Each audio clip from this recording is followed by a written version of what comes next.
नमस्कार मित्रों, आशा करते हैं आप सभी लोग स्वस्थ होंगे, प्रसन्न होंगे, अपने अपने कार्यों में व्यस्त होंगे।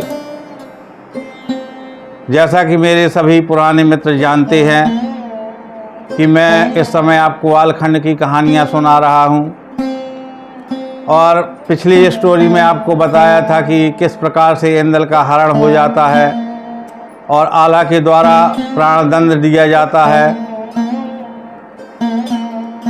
और कैसे उदल जा कर के इंद्र की खोज करते हैं। यहाँ तक का सारा वृत्तांत पिछले वीडियो में है। मैं वीडियो की लिंक दे दूँगा आई बटन पर, वो आपने अगर नहीं देखा है तो देख लीजिएगा। और आज की कहानी यहाँ से प्रारंभ होती है कि मकरंद, ढेवा, इंद्र, उदल ये चारों लोग मलखान के सिरसागढ़ में आते हैं और जैसे ही सूचना मिलती है भैया मलखान को, वो उसी भाव से दौड़ते हुए आते हैं और सभी से बड़े प्रेम से नमस्कार करते हैं।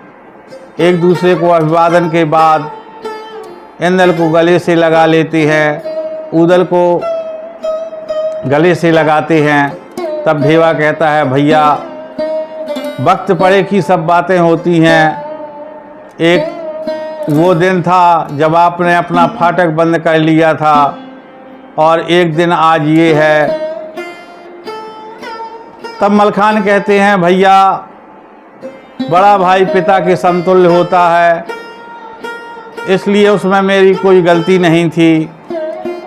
मैंने केवल आल्हा दादा के रुख को देख करके उदल को नगर में प्रवेश नहीं करने दिया। इसके लिए मुझे आप शर्मिंदा न करें। मैं स्वयं अपने आप की आत्मग्लानि को महसूस कर रहा हूँ।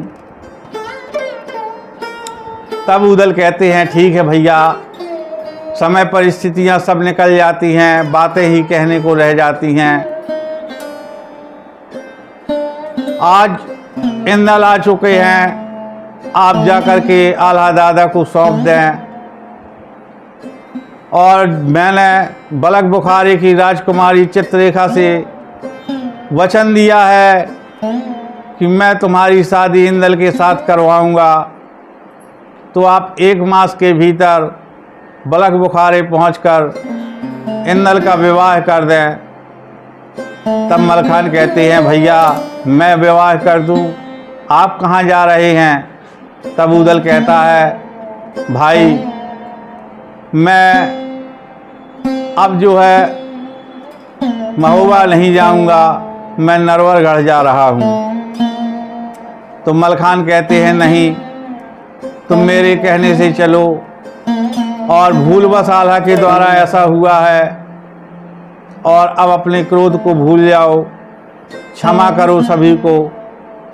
तो उदल कहता है, नहीं भाई, आज अभी हरे बांस की मार मुझको याद है। मैं आप लोगों की बारात में नरवरगढ़ में ही मिलूँगा। आप लोग शीघ्रतापूर्वक बारात सजा कर आइए। ऐसी बात कहकर के उदल मकरंद के साथ में नरवरगढ़ के लिए प्रस्थान कर जाते हैं। तब मलखान, इंद्र और ढेवा पहुंचते हैं महोबा। महाराज परमाल की बंदगी करने के बाद कहते हैं, महाराज ये लीजिए आप इंद्र को और लौटा दीजिए मेरे उदल को। राजा परमाल बहुत शर्मिंदा होते हैं, कहते हैं इसमें मेरी कोई गलती नहीं है, चलो मैं भी तुम्हारे साथ 10 पुरवा चलता हूँ आल्हा को ये सूचना देने।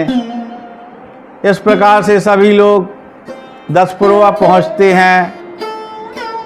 राजा परमाल जाकर के आल्हा से कहते हैं, आल्हा ये लो अपना इंद्र और लौटा दो मेरा उदल। इतनी बात जब आल्हा सुनते हैं तो वो दहाड़ मार कर रोने लगते हैं, क्योंकि उनके भूल के द्वारा वह भाई खो चुके थे। उन्हें अपनी भूल का एहसास अब जाकर होता है, माहिल की कुटिलता को अब समझ पाते हैं और भैया उदल के दुख में वो रोने लगते हैं। मित्रों, वैसे तो आलखंड वीर काव्य है, लेकिन कुछ ऐसे प्रसंग हैं, अगर आप भाव से सुने या सुनाएं तो आपके आंसू नहीं रुकेंगे। और उन्हीं प्रसंगों में से एक प्रसंग ये भी है इंदल हरण का। इसमें यदि आप भावनात्मक रूप से जुड़ जाते हैं तो ऐसा नहीं होगा कि आपके आंसू ना आने लगे।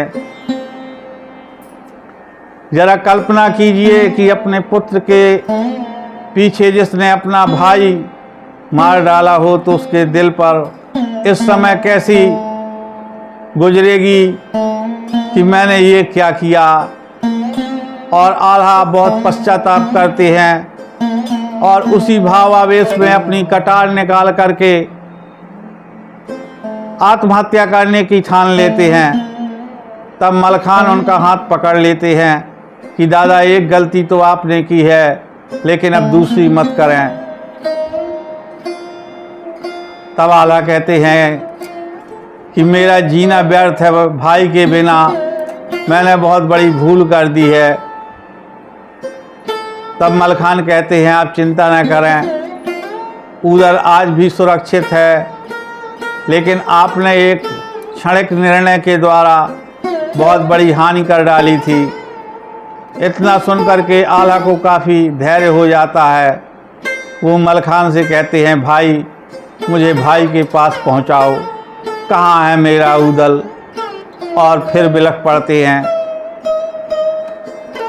तब इंदल कहता है कि चाचा, अगर आपका आदेश पा जाऊं तो मैं जाकर के फुलवा चाची को भी ये शुभ समाचार सुना दूं कि चाचा जीवित हैं, क्योंकि वो तो उनके शोक में ही डूबी होंगी।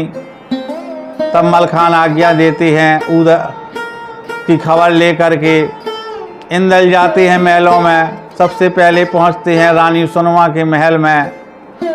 सुनमा देखते ही उनसे अपनी नज़रें हटा लेती हैं और कह देती हैं, इंदल निकल जा तू मेरे महलों से, तेरे कारण ही मेरा देवर मारा गया। तब इंदल कहता है, नहीं माँ, चाचा आज भी सुरक्षित हैं और नरवरगढ़ में मामा के साथ में हैं, और ये खबर आप चाची को ज़रूर बताइए। इस प्रकार से दोनों लोग फुलवा को जाकर के ये खबर बताते हैं। मानो सूखती हुई धान में पानी पड़ जाए। फुलवा का मन प्रसन्न हो उठता है और आंखें छलछला आती हैं। और सुनमा तब कहती हैं कि बहन, तुम 16 श्रृंगार करो और खुशियाँ मनाओ। इधर मलखान कहते हैं, भैया ये सब बातें तो जो होनी थी सो हो गई, अनहोनी तो हो नहीं सकती थी। अब आप एक काम करें, इंदल की बारात सजाएं, हमें बलक बुखारे चलना होगा।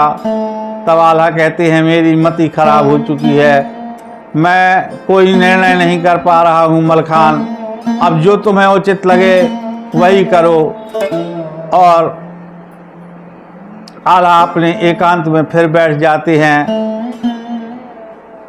उदल के जाने से वो वैसे भी दुखी थे, अब उनको ये आत्मग्लानि है कि मैंने ये कैसा निर्णय लिया था।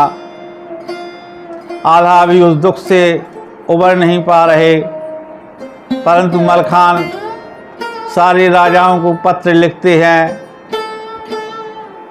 बौना डाकू, लाखन राणा और ताला सैयद, ऐसे जो उनके व्यवहारी राजा थे, सारे राजा लोगों को आमंत्रण पत्र भेज देते हैं। और इस प्रकार से विवाह की तैयारियां प्रारंभ होने लगती हैं। मित्रों, आप लोग इस वीडियो में यहाँ तक बने रहे, इसके लिए बहुत बहुत धन्यवाद है। आप सभी लोगों का लेकिन अगर मैं एक ही पार्ट में पूरी बात कहूँगा तो उसमें समय बहुत हो जाता है और आप लोग ऊबने लगते हैं। इसलिए मैं इस वीडियो को यहीं पर विराम दूंगा। आप लोगों को अगर अच्छा लगे तो फुल सपोर्ट करिएगा लाइक शेयर के द्वारा, और अपने कमेंटों से इसकी त्रुटियां मुझे ज़रूर बताएं, और अगर वीडियो अच्छा लगे तो भी बताएं। आप सभी लोगों को बहुत बहुत धन्यवाद। नमस्कार।